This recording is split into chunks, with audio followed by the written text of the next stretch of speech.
Now, getting to grips with the natural approach to acne is, as I said, very important. And the reason I think this is more important than even some other pathologies is because the treatment for acne, conventionally, if you went to see a doctor, is really often quite toxic. Drugs can be given like Roaccutane, which is really harmful in excess.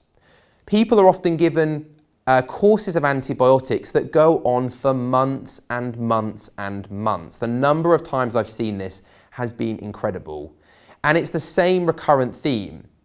And the problem is, by disrupting the gut flora so negatively, that has a negative impact on the immune system, which then joins us into this very vicious cycle. The conventional approaches do absolutely nothing to get to the root. They really don't. And by people with acne simply cleansing their face with these typical sort of oil-pulling creams and lotions and cleansers, you are simply just stripping the skin of oil, which then makes it dry, which then means the skin produces more oil, and again it's a vicious cycle.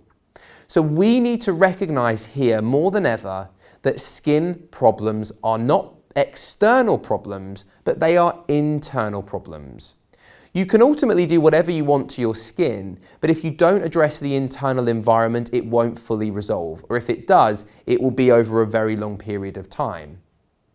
So first of all, let's get to the key points. We know that insulin is a huge factor here. So we've got to try and eliminate refined and simple carbohydrates. So getting rid of those basic confectionery items, stopping somebody from using refined sugars, and generally just trying to keep even things like coconut sugar to a minimum. It doesn't mean they can't have any coconut sugar or other forms of maybe plant-based sweeteners, for example, but it isn't ideal.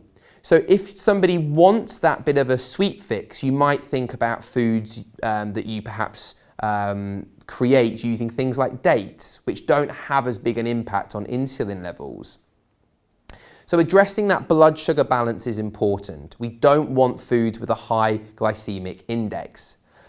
The absolute must for me is no dairy. It doesn't matter whether it's cows, goats, sheep, it's got to go. Dairy is well known to be probably the single biggest food contributing to acne. So that is something that you would advise a patient to cut out. You then think about introducing whole plant-based foods.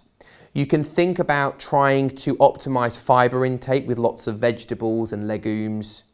You can also think about trying to support the health of the skin by increasing things like zinc levels. Zinc is very important for skin health.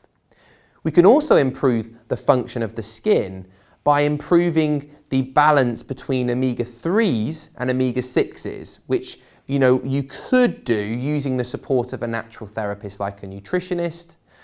And you can optimize foods that have omega-3s in abundance, like salmon and walnuts and avocado and, for example, things like flax seeds and Brussels sprouts. Those sorts of foods can be great.